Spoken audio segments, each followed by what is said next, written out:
Before the break, I gave the members copy of the amended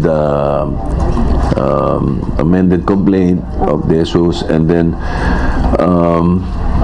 the counter affidavit of the House of Representatives. So what's next, sir? Well, when we resume, I will call a meeting on the members and what do they think of the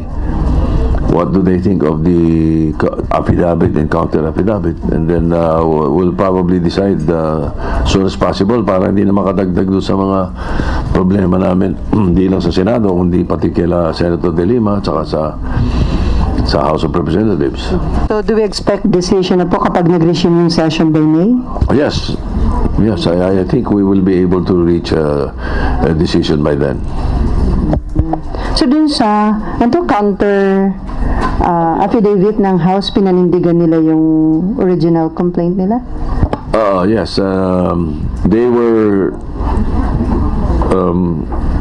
explaining why the reply of Senator De Lima is wrong or she's mistaken. Yun ang sinasabi nila sa mahaba nilang counter.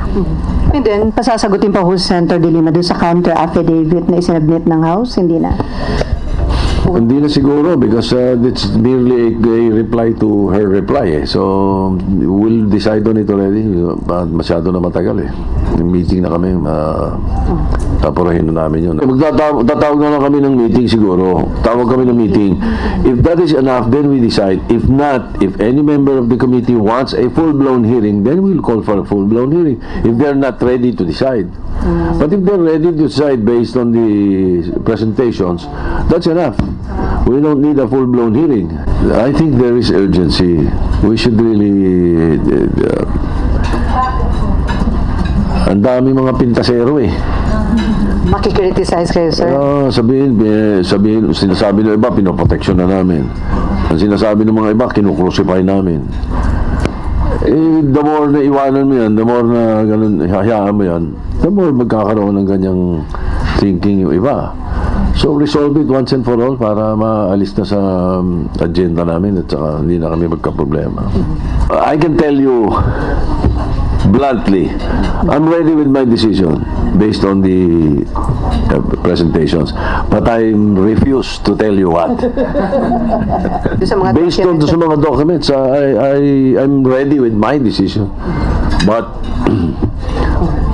although I can be influenced by the members, Pero sir, considering... Depende sa debate namin, depende sa pag-uusap namin.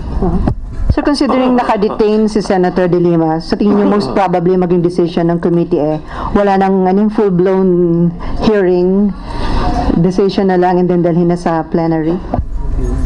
Ganun yung mangyari? Kasi nga naka-detain ng Senator De Lima. I don't know. I cannot speak for the members eh. May kanya-kanya silang thinking. I'd rather not speak for them.